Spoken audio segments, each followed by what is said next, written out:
Eu vou fazer uma leitura bem en passant do que nós vimos até aqui, né? Então, o resumo dos primeiros capítulos da psicopatologia da vida cotidiana. Então, Freud introduz o conceito de atos falhos como manifestações do inconsciente no cotidiano, como esquecimentos e lapsos, propondo que esses eventos revelam desejos ou conflitos reprimidos. Passamos por esquecimentos de nomes próprios, exploração do mecanismo psíquico por trás do esquecimento temporário de nomes, associado ao recalque de memória ou temas desconfortáveis, criando substitutos que mantêm conexão com o nome esquecido. Esquecimento de palavras estrangeiras, maior predisposição ao esquecimento devido à relação tênue com a memória afetiva. Freud demonstra como conteúdos reprimidos ou contraditórios podem influenciar a dificuldade de lembrar, esquecimento de nomes e sequências de palavras. Casos exemplificam como o esquecimento de frases ou sequência está conectado a conflitos internos ou afetos penosos. O mecanismo é semelhante ao dos nomes próprios, com interferência do inconsciente sobre a memória. Bom dia, Tiago. Então, pessoal, o que nós vimos até aqui, que muito dos esquecimentos, eles estão relacionados, vamos exemplificar num possível relacionamento, né, um casal, no qual a esposa chama o marido pelo nome de uma outra pessoa, né, que seja um colega de trabalho. Né? Nesse ato falho, se nós irmos... a grosso modo é aquela história, olha, ela não gosta do marido e gosta desse outra pessoa. Porém, essa censura que existe aí, ela tem mais a ver com questões sociais, vamos botar que seja o superego, porque por inconsciente, essa pessoa pode amar o marido, mas pode amar também essa segunda pessoa, então amaria os dois. Aí surge nesses conflitos internos a propensão a esses atos falhos.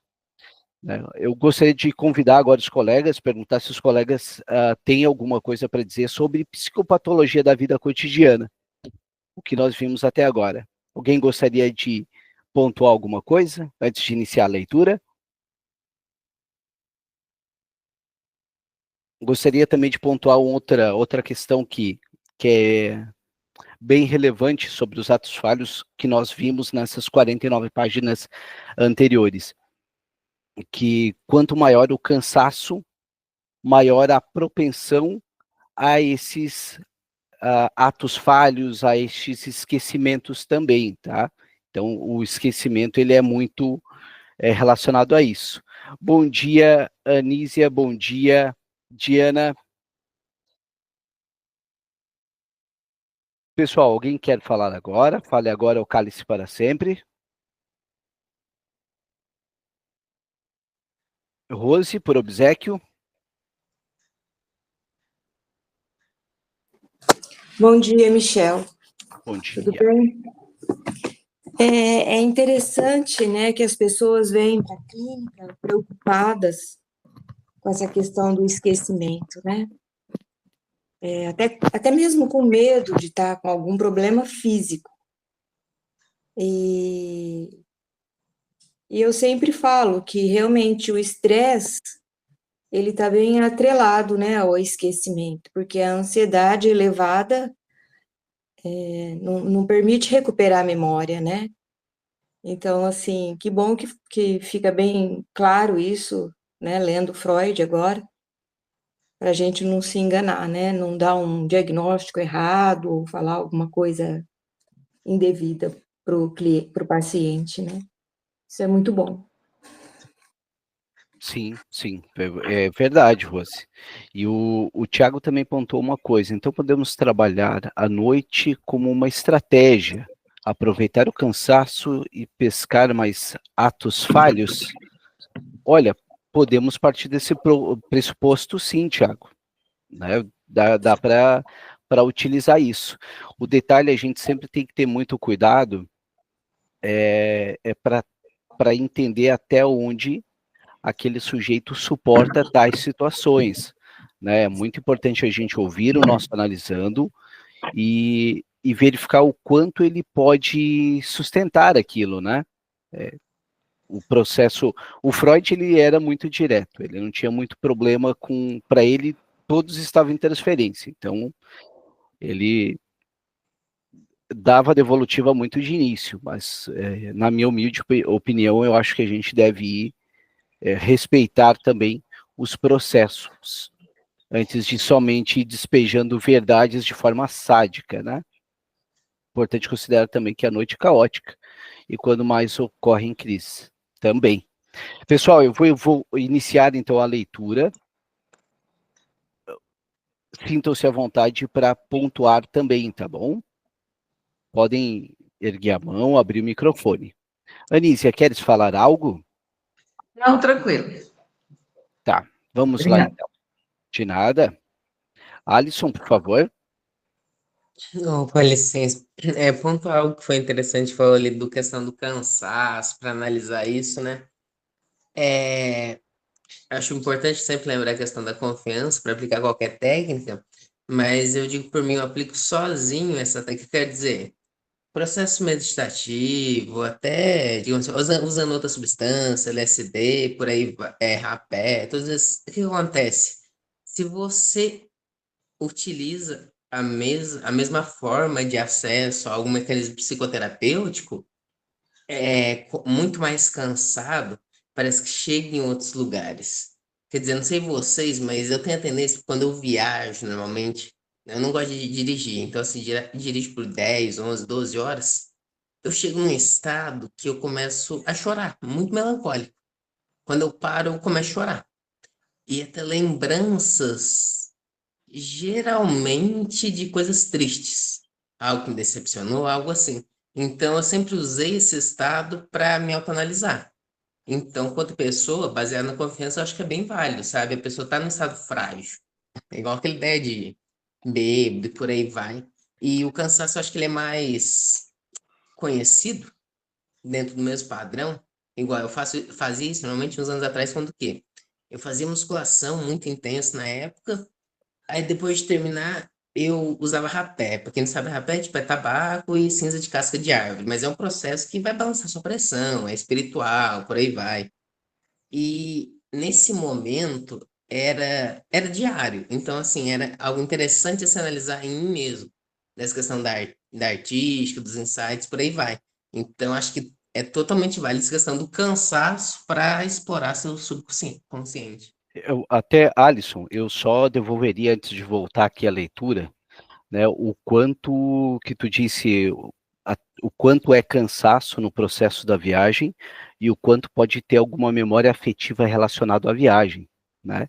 Então, por isso, se tu entra no carro, tu começa a viajar e começa a chorar, até que ponto é só o cansaço físico ou até pode estar atrelado, né, numa viagem, supostamente, lá no passado, lá nos idos, né, talvez até Não, alguma viagem que tu escutou, alguma memória triste te remete a isso, né? Então, também é aí eu, sem querer descredibilizar a nossa autoanálise, né, mas indo numa linha mais freudiana, até mesmo o Freud, ele tem o analista zero, né, para muitos, a Manoni fala disso, quando ela menciona sobre o Fliess, né, o Fliess seria supostamente o analista zero, com quem o Freud trocava as cartas e se autoanalisava, né. Então, essa autoanálise, ela, às vezes, ela é meio enganosa, porque a gente vai até onde a gente pode suportar. Deixando muito claro, pessoal, todas as questões de mecanismos, o mecanismo de defesa, ele não surge para nos prejudicar, mas manter a integridade do ego e o ego devidamente coeso, né? Tá, pessoal, eu vou ler aqui, iniciar a nossa leitura e vamos pontuando. Capítulo 4, sobre lembranças da infância e lembranças encobridoras, tá? Deixar bem claro que essa questão da memória para o Freud, ela não é passiva, ela é ativa. A memória, ela está mudando e por propósitos. Em um segundo artigo, publicado em 1899, na Revista Mensal de Psiquiatria e Neurologia, bom dia, Alberto, pude demonstrar um lugar insuspeito à natureza tendenciosa do nosso lembrar. A partir do fato marcante de que as mais remotas lembranças de infância de uma pessoa parecem, muitas vezes, preservar aquilo que é indiferente e secundário, enquanto de impressões importantes, muito mais intensas e plenas de afeto dessa época. Com frequência, mas não em todos os casos, não se encontra nenhum vestígio na memória dos adultos, já que é bem conhecido que a memória faz uma escolha entre as impressões que lhe são apresentadas.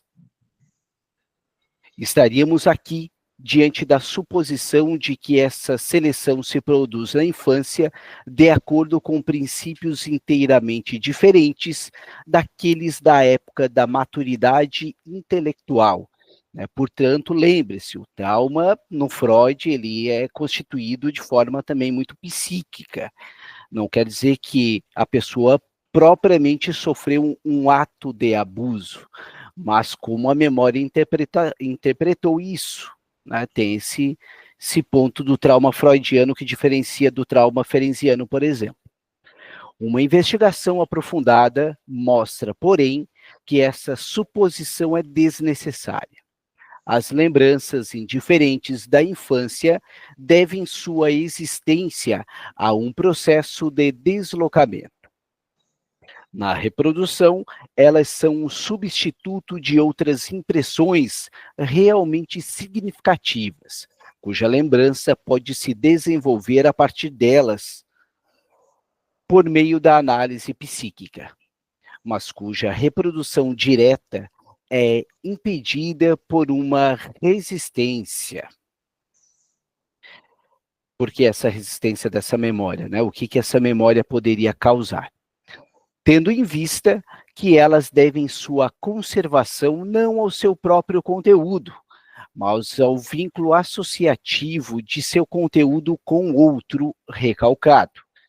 Elas têm direito justificado ao nome, lembranças encobridoras. Temos aqui a palavra em alemão, com o qual eu as designei. No artigo mencionado, apenas tangenciei as multiplicidades nos vínculos e significados das lembranças encobridoras, sem esgotá-las de modo algum. No exemplo que ali analisei em detalhes, destaquei uma peculiaridade da relação temporal entre a lembrança encobridora e o conteúdo encoberto por ela. O conteúdo da lembrança encobridora pertencia, nesse caso, a um dos primeiros anos da infância, enquanto as vivências de pensamento, representadas por ela na memória, e que havia permanecido quase inconscientes, correspondiam a anos posteriores da pessoa em questão. Nomeei esse modo de deslocamento de retroativo ou retrocedente. Talvez seja mais frequente encontrar a relação oposta, de que uma impressão indiferente de época mais atual se fixe com uma lembrança encobridora na memória. Impressão que deve essa distinção apenas ao seu vínculo com uma vivência anterior, contra cuja reprodução direta resistências são erguidas. Essas seriam lembranças encobridoras, antecipadoras ou progressoras. O essencial de que se ocupa a memória situa-se no caso da ordem temporal. Aliás, da lembrança encobridora, por fim, não podemos nos esquecer do terceiro caso, ainda possível, em que a lembrança encobridora se vincula à impressão encoberta, não apenas pelo conteúdo, mas também pela contiguidade do tempo. Portanto, essa seria uma lembrança encobridora simultânea ou contígua. Até aqui, pessoal, vocês compreenderam, né, que para manter a integridade do ego, essas situações que ameaçam ali o sujeito, elas podem ter memórias paralelas, né? Quantas vezes a gente em clínica, um próprio analisando o nosso diz, olha, eu estou lembrando disso, mas eu não tenho certeza se é real ou não, né? O quanto a nossa memória ela é ativa, ela constrói as coisas. Por isso é necessário, para que não temos o furor curante, aquela ansiedade de querer curar o nosso analisando, e para encaixar na nossa teoria, nós aceitamos a primeira revelação, como se fosse uma revelação divina, às vezes. Tá? Então, é essa prudência, até por memórias encobridoras. Quanto essa memória realmente aconteceu? Alguém gostaria de pontuar algo? Não? Então eu sigo mais um pouquinho, porque se deixar eu vou falando eu esqueço do livro. Como grande parte do nosso tesouro minêmico pertence à categoria das lembranças encobridoras e ao papel que eles cabem em diferentes processos de pensamento neurótico. São problemas em cuja apreciação não entrei no referido artigo, nem abordarei aqui. Importa-me apenas enfatizar a similitude entre o esquecimento de nomes próprios com falha na lembrança e a formação de lembranças encobridoras. Né? Então, temos esses 3 pontos. Esquecimento de nomes próprios, com falha na lembrança, e lembranças encobridoras. À primeira vista, as diferenças entre os 2 fenômenos são 2, não 3, desculpa. À primeira vista, as diferenças entre os 2 fenômenos são muito mais evidentes do que suas eventuais analogias. No primeiro, trata-se de nomes próprios. No segundo, de impressões completas, de algo vivenciado na realidade. Ou no pensamento. Isso que é bem relevante na linha freudiana. No primeiro, de um impedimento manifesto da função da lembrança. No segundo, de uma operação de lembrança que nos parece estranha.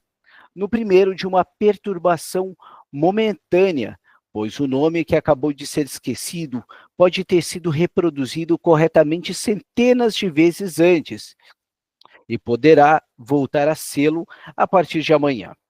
No segundo, de uma posse duradoura e sem perda, pois as lembranças indiferentes da infância parecem poder nos acompanhar por um longo trecho de nossa vida. Nesses 2 casos, o enigma parece estar orientado de modo inteiramente diverso. No primeiro é o esquecimento, no segundo é a retenção que agita a nossa curiosidade científica. Depois de algum aprofundamento, percebe-se que, apesar da divergência no material psíquico e da duração, as coincidências entre os 2 fenômenos são de longe predominantes. Trata-se no primeiro e no segundo caso, falhas do lembrar. O que é reproduzido pela memória não é o que deveria ser corretamente reproduzido, mas algo diferente, como substituição. Né? Me veio aqui uma lembrança daquelas velhas situações de esquecer as chaves, né? Esquecer as chaves pode estar tanto relacionado, eu não quero sair de casa, mas também pode estar relacionado ao lugar que eu não quero ir. Então, por isso que é muito importante a gente escutar e ver que os casos podem ser diversos. Não há uma fórmula de bolo. No caso do esquecimento de nomes, não está ausente. Diana, por obséquio, para eu tomar água. Tem uma coisa interessante também da gente observar o número de vezes, quando a gente pensa nos atos falhos dos esquecimentos. Esse dia eu estava lendo sobre isso e eu li um exemplo interessante. O autor dizia assim, uma pessoa sai de manhã para trabalhar e pega a chave, né, da sua casa, sai, e sem que ela perceba, ela vai em direção ao serviço antigo. E aí ela se dá conta, pega o seu carro e vai para o serviço novo. Só que essa experiência é repetida 5 vezes.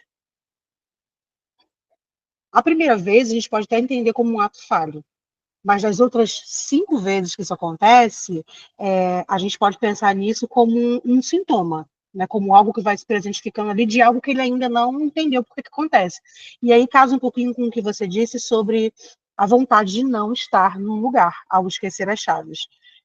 Tomar o caminho para um outro lugar que você já não pertence mais, no caso de um emprego, uma vez você entende aquilo, não, foi só uma, né? Foi só a força do hábito, mas 5 vezes depois na semana você repetir aquela coisa, se faz análise, pensa assim, nossa, essa semana eu fui 5 vezes sem querer no meu antigo trabalho. O que será que isso está falando sobre mim? É interessante a gente pensar nesse sentido, né? Sim, sim. E principalmente, né, Diana, esse sem querer é uma das coisas mais clássicas, né? Sempre lembrando que, psicanaliticamente, coincidências não existem, né? Levante isso, aborde. Freud já dizia, às vezes um charuto é só um charuto, mas às vezes esse charuto só é um charuto para o Freud, porque para o resto da humanidade não tem essas outras questões.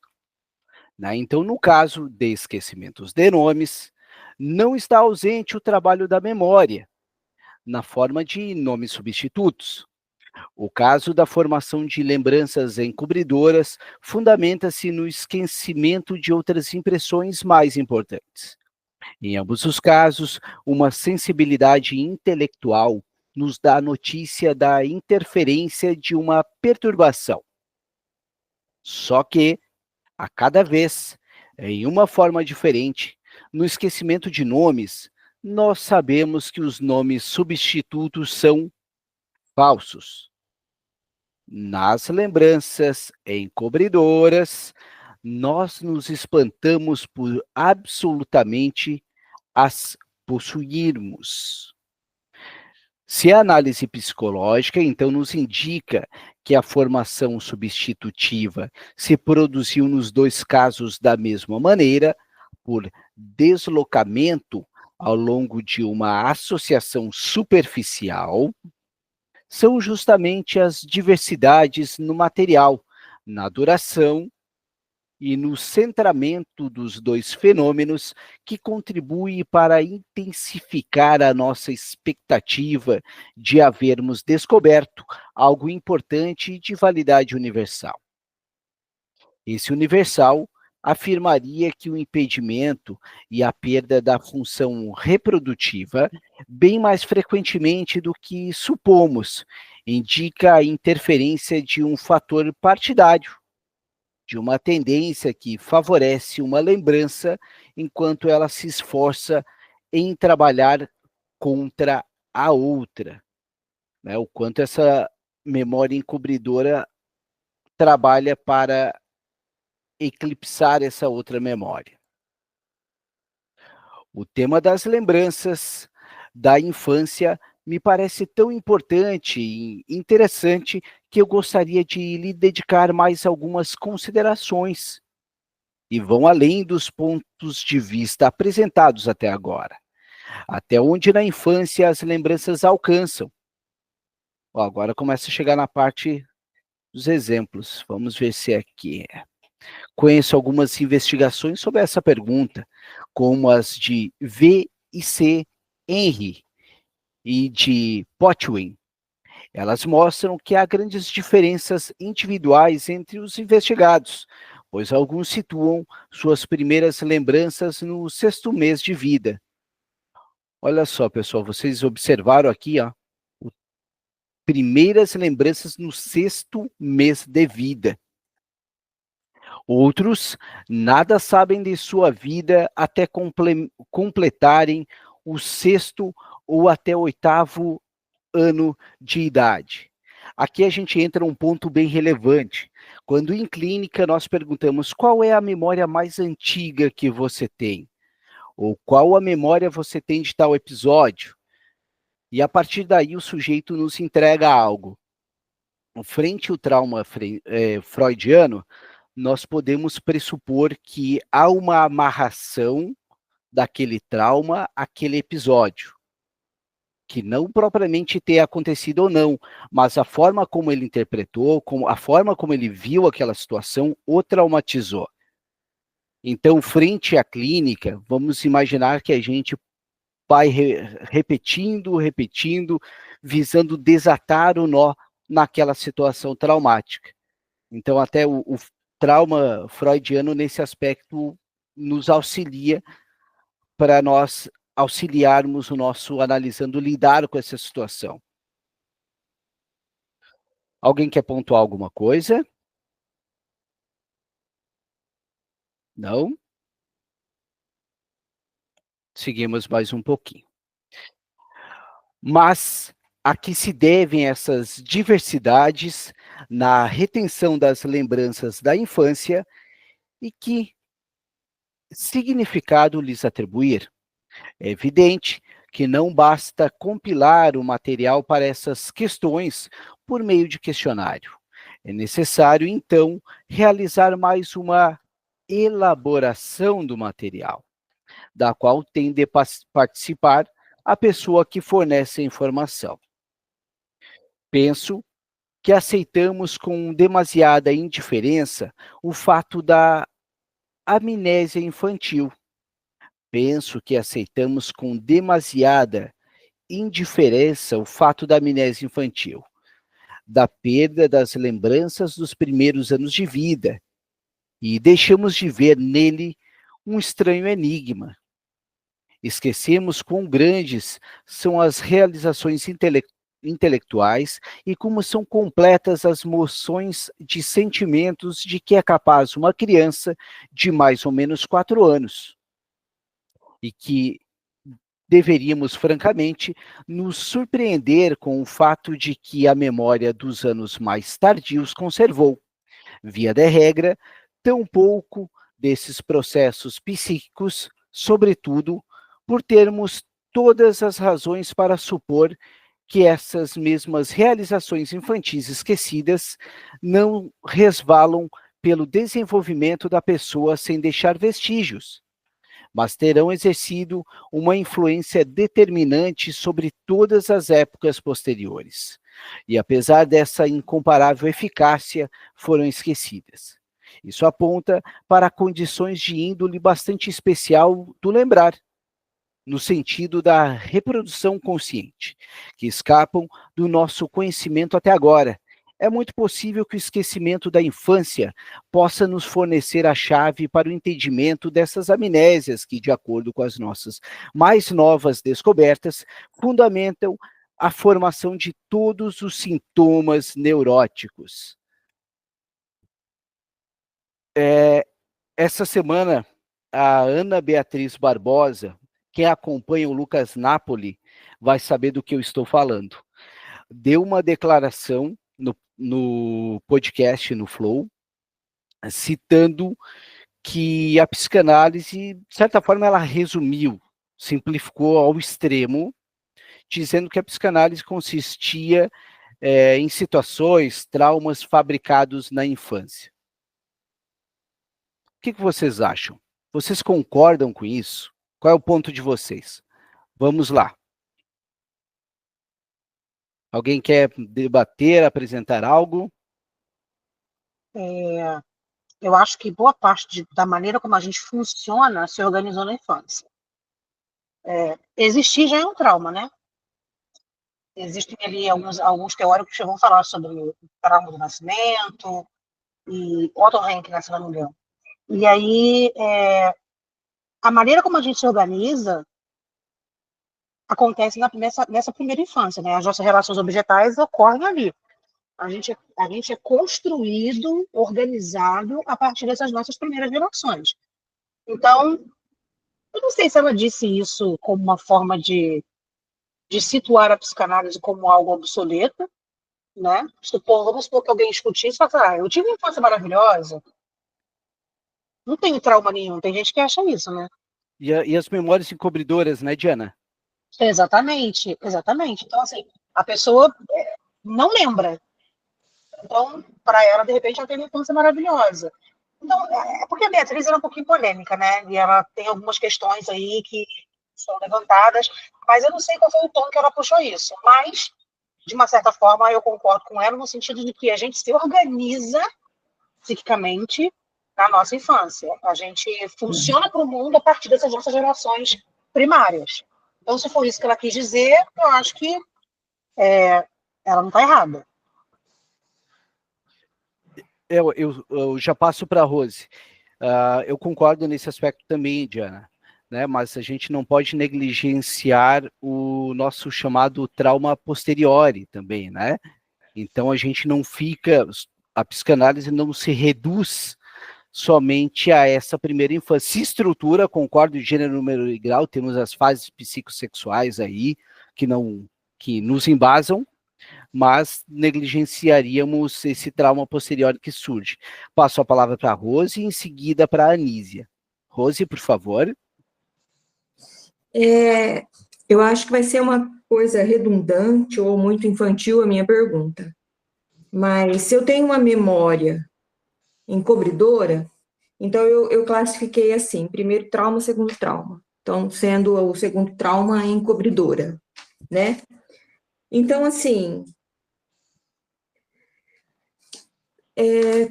na infância, com esse segundo trauma, que é a encobridora, como que vai ser formado o psiquismo? Através desse mecanismo de defesa ou a partir do primeiro trauma, que seria o trauma propriamente dito? Agora, eu fiquei um pouco confusa com isso, porque se eu uso o mecanismo de defesa, né, porque essa memória encobridora é um mecanismo de defesa, é um deslocamento, e eu estou constituindo o meu aparelho psíquico, qual vai ter influência sobre mim? Nossa, me dei mal agora.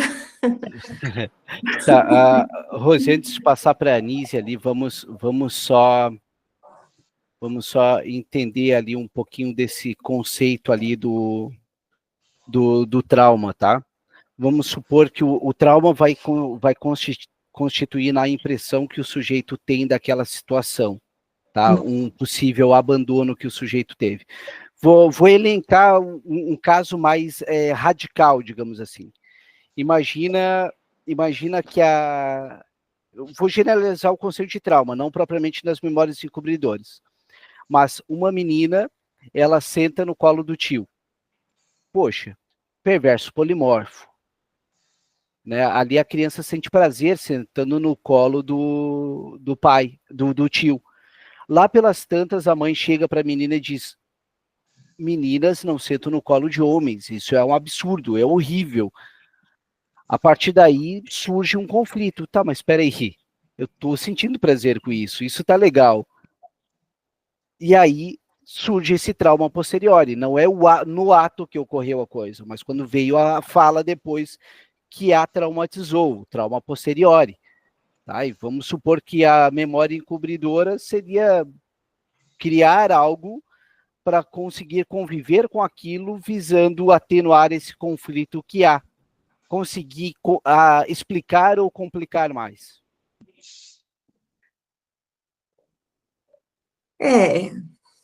Não sei ainda. Eu vou ter que pensar um pouco. Eu entendi esse exemplo, eu entendi. O exemplo eu entendi, é um fato mesmo, né? Vai usar um mecanismo aí de defesa para minimizar a dor que veio diante da culpa, né? Isso. Eu vou pensar. Para não fugir ali do tema, eu acho que a Diana vai falar a respeito disso e depois passo para a Anísia. Vai, Diana, por favor. Rose, eu pensei assim, vê se isso colabora contigo. Quando a gente pensa no primeiro tempo, a gente pode pensar, por exemplo, que, vamos supor, a criança não tem repertório psíquico para traduzir isso. E aí, num segundo momento em que exista um pouco mais de repertório psíquico, ela consegue entender o que aconteceu. E pode ser, por exemplo, alguém dizendo para ela que ela não deve fazer aquilo, e pode ser que, ao se lembrar desse primeiro momento, ela consiga entender o que aconteceu. E aí, de uma certa forma, existe uma memória encobridora para impedir aquilo que o Michel está falando sobre para manter esse eu em equilíbrio. Mas é como se, no primeiro momento, ela não conseguisse compreender. É que nem você tentar, por exemplo, explicar uma fórmula de básica para uma criança de 5 anos. Ela vai ouvir aquilo e ela não vai entender nada. Aí, quando ela chega na 5ª série, ela vai... então foi aquilo que a professora estava explicando.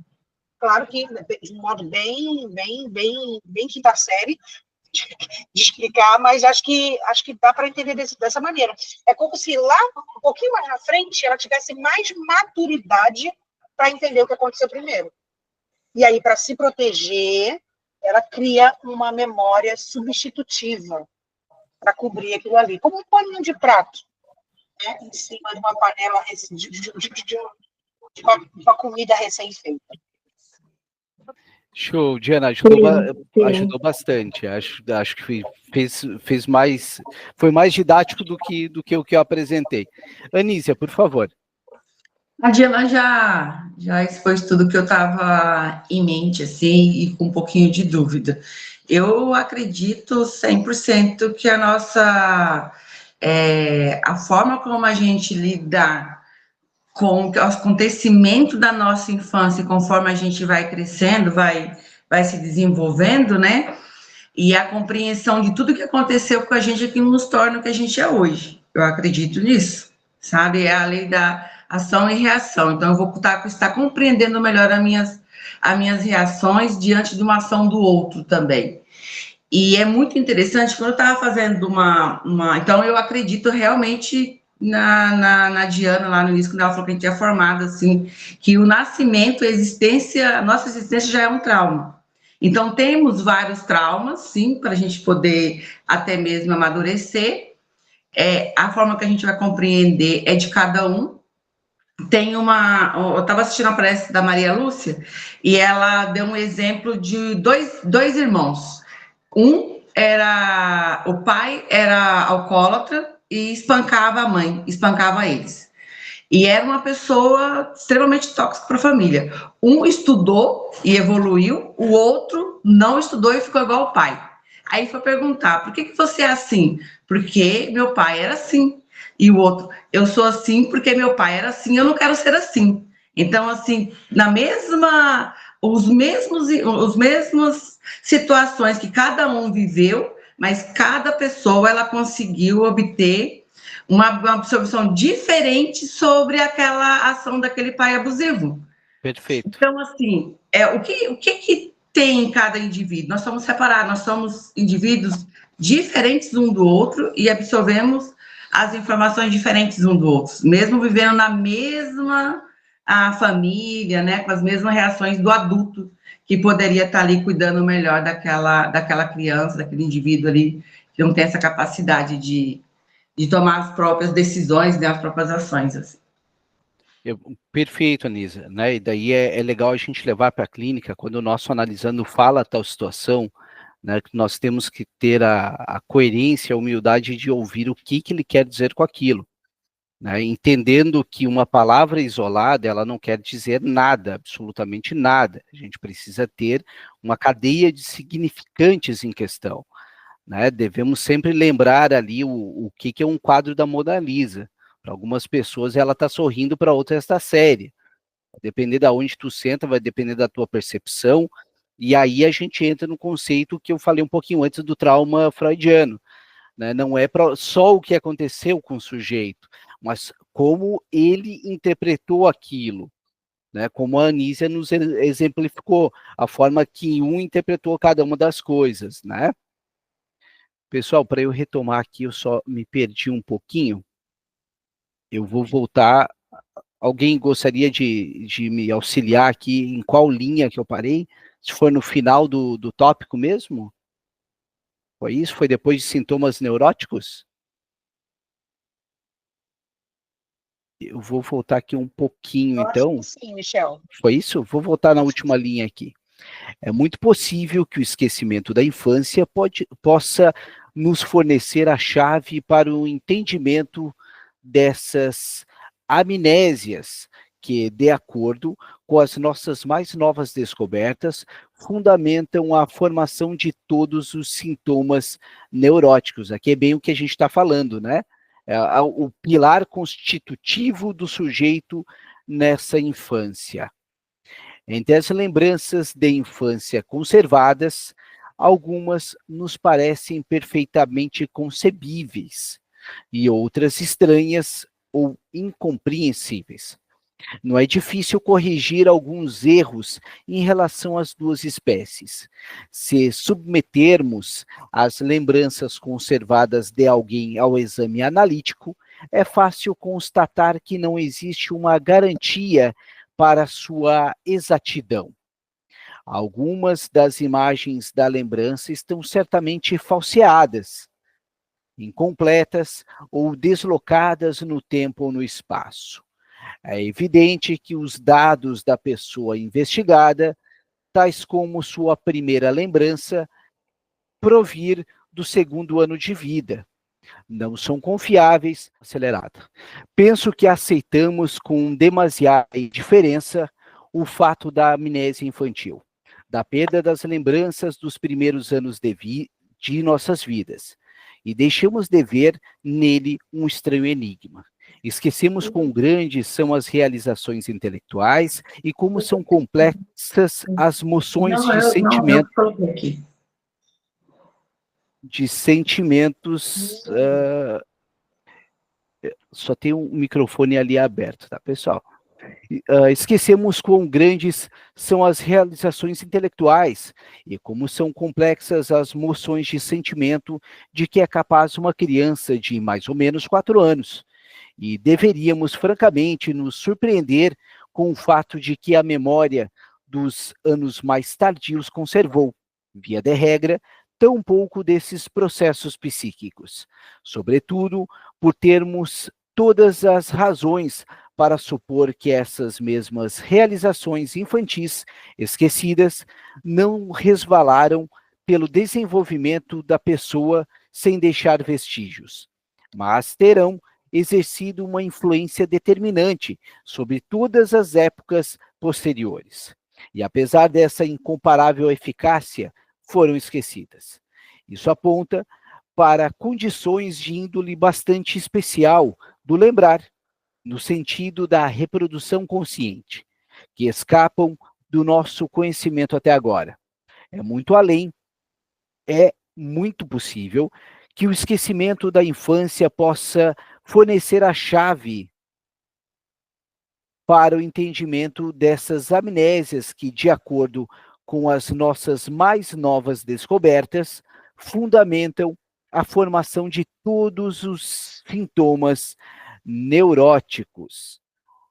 E aí a gente tem a questão o que nós recalcamos, de acordo a nossa estrutura, é como nós iremos encarar o mundo, né?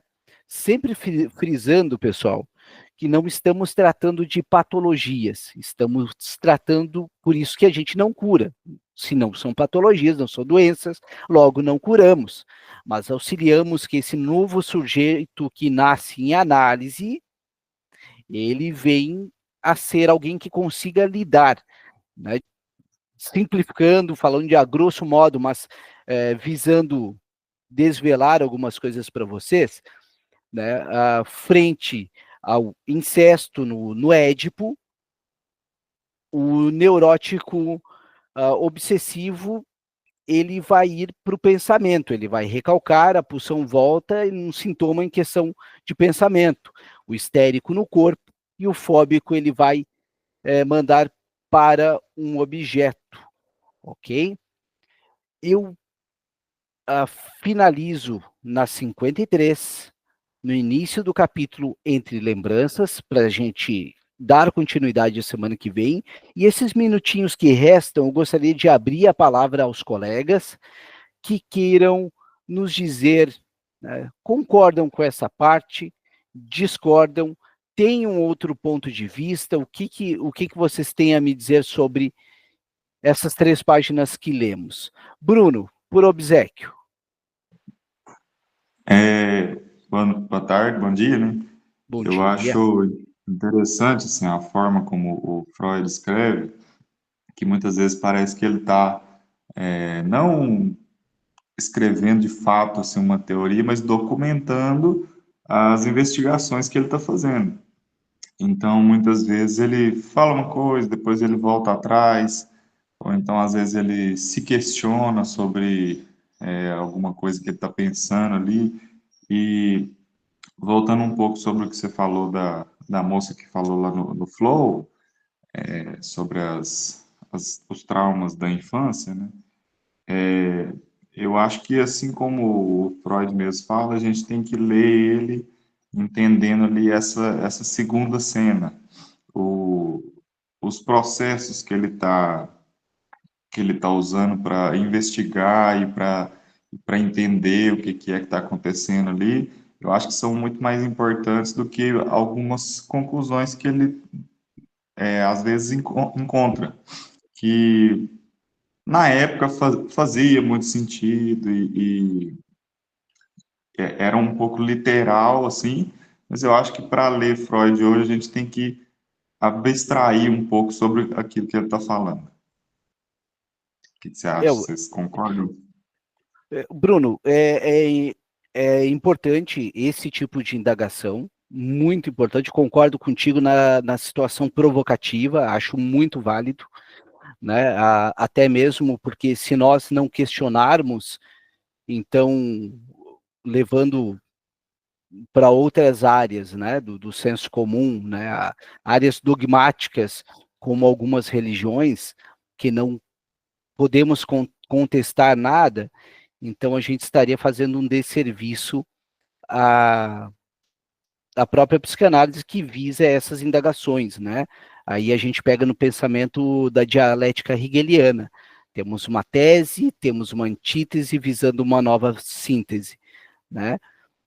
E pautado nisso, a gente tem grandes pensadores como o Lacan fazendo o retorno a Freud, o próprio Wilfred Bion, que fez um retorno a Freud, a Melanie Klein, que faz uma releitura, né? Ela, no seminário, diz, olha, eu sou freudiana, apesar que um dos alunos dela disse, olha, você foi longe demais para se auto-intitular freudiana. Mas, enfim, nós temos o Marvin Minsky, que é um dos pais da inteligência artificial, dizendo que a constituição psíquica, a estrutura psíquica freudiana embasou muito dos estudos dele na inteligência artificial. Então, acredito que, como diria um pensador húngaro, Nobel da década de 50, não lembro o nome dele agora, mas pesquisa consiste em tu ver o que todo mundo já viu e pensar o que ninguém pensou. Né? E pautado que estamos numa era diferente, né? Passamos por uma pandemia que quebrou muitas coisas, temos a internet, como a gente viu, caiu a internet, como que isso implica se eventualmente fosse um processo de análise, como isso vai implicar, né, os esquecimentos, as mensagens, os atos falhos são diferentes. No WhatsApp a gente manda uma mensagem, manda uma foto que seja, né, um jogador de futebol até jogou no Grêmio há anos atrás, manda um nude, né, uma foto dele sem roupa, manda numa rede social. Recentemente, na pandemia, tiveram casais que cometeram gafes em reuniões empresariais de estarem tendo relações sexuais frente à câmera. Até que ponto é um ato falho ou um exibicionismo? Então, nós temos dilemas diferentes nesse aspecto. Eu acho muito válido a tua provocação, Bruno. Acho que é importante a gente ter essa inquietação. Afinal, tudo que está parado não produz nada, né? O que vocês acham antes de a gente finalizar? Qual é o ponto de vocês?